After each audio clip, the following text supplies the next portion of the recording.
स्वागत है आपका हमारे नए वीडियो में। इसमें हम लोग आज क्लास 9th के ज्योग्राफी का जो पार्ट फर्स्ट चैप्टर है उसको हम लोग कवर कर रहे हैं। तो ये उसी का एक पार्ट है और ये सभी एग्ज़ाम्स के लिए इम्पोर्टेंट है, सारे कंपटीशन एग्ज़ाम्स के लिए इम्पोर्टेंट है। और क्लास 9 CBSE NCERT बुक को ही हम लोग फॉलो कर रहे हैं, तो प्लीज़ आप इस बात का ध्यान रखें और बहुत ही ध्यान से ये जो है पढ़ने की कोशिश करें और हर एक पॉइंट्स को दिमाग में रखें आप, क्योंकि यही बहुत ज़रूरी है और हर एक चीज़ का क्लैरिफिकेशन होना चाहिए। So I will try to give the best clarification to you and I'm starting now. So now here we are covering page number 4, geography. So India contact with the world have continued through the ages. कह रहा है कि भारत के साथ जो दुनिया का रिश्ता है, जो मतलब कि कांटेक्ट है, वो एजेज से चला आ रहा है, मतलब युगों से चला आ रहा है। But her relationship through the land route are much older than her maritime contact.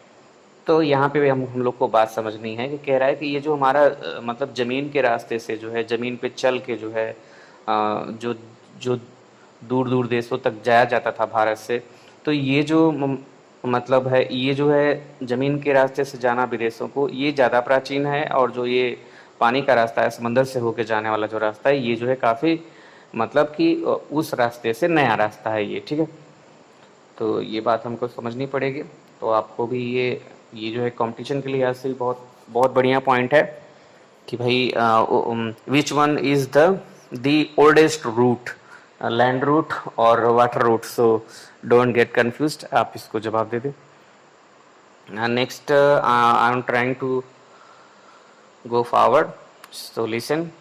So the various passes across the mountain in the northern have provided passenger in the ancient passages to the ancient traveler, while ocean restricted such interaction for a long time.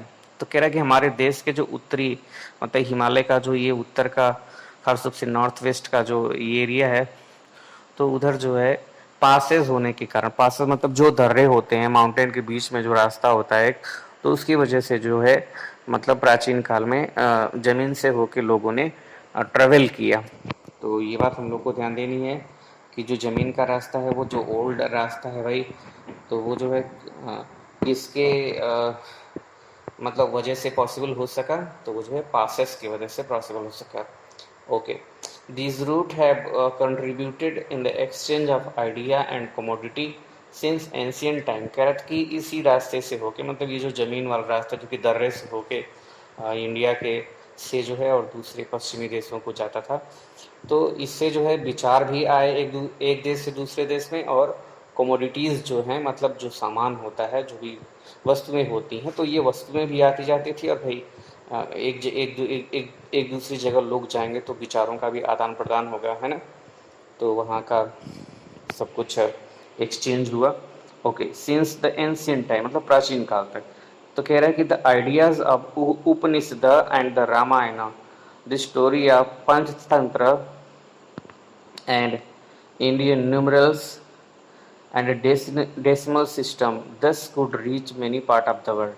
तो कह रहा है कि मतलब कि इसी रास्ते से मतलब समझिए तो जो ये लैंड रूट है, तो उसी के द्वारा ही जो है भारत के जो मतलब विचार थे, मतलब उपनिषदों में जो ज्ञान की बातें लिखी हैं, या फिर रामायण की जो कहानी है, या फिर आपका जो ये स्टोरी बुक है पंचतंत्र, इसकी कहानियाँ हैं, या फिर जो मतलब भारत की जो मतलब गुण थे, जैसे इंडियन न्यूमरल्स मतलब जो भारतीय संख्याएं हैं भारत के द्वारा हुई, मतलब कि भारत में पैदा हुई, या फिर जो डेसिमल नंबर है आपका, दशमलव नंबर है, ये सब आर्यभट्ट के, है ना, के द्वारा जो है की गई हैं।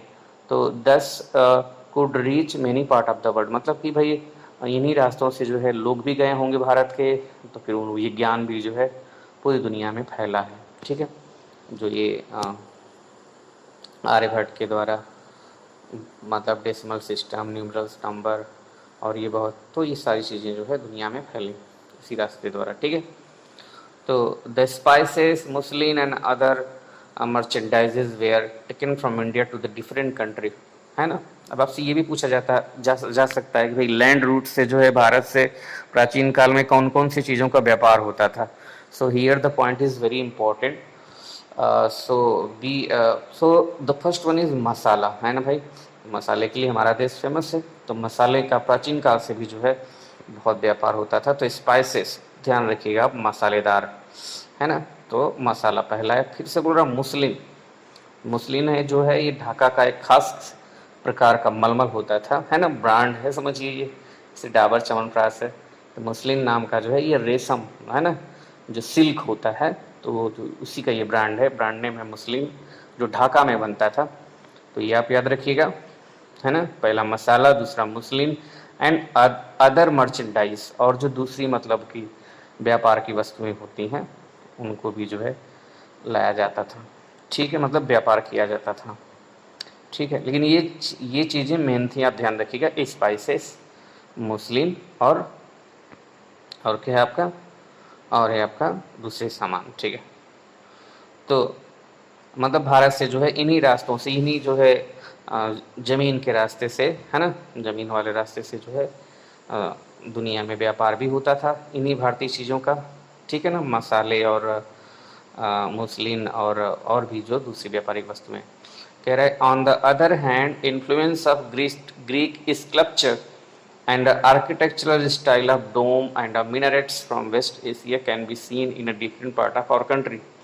तो कह रहे भाई कि भारत से लोग गए वहाँ पे और वहाँ के भी लोग आए, तो भारत के लोग भी गए, तो वहाँ का जो मतलब कि जो आर्किटेक्चर है, स्कल्पचर है, जो स्थापत्य कला है, जो बिल्डिंग और मकान को बनाने का स्टाइल है, तो वो सब चीज़ों से भी भारत का जो है जो मतलब कि बनावट है, जो यहाँ पे निर्माण हुए, तो वो सब भी जो है निर्माण वहाँ के स्टाइल से जो है इन्फ्लुएंस थे, प्रभावित थे, ठीक है। तो भारत में मतलब उसका प्रभाव भी देखा जा सकता है, वहाँ की स्टाइल्स को भी जो है कॉपी किया जाता है, ठीक है। बहुत सारी मतलब जो महल बने हैं वो उसी स्टाइल में आपको देखने को मिल सकते हैं, ग्रीक स्टाइल में, और भी देशों की से जो ही स्टाइल लोगों ने लिया है। Now the point is Indian neighbours, India's neighbour. So India occupies an important strategic position in south Asia.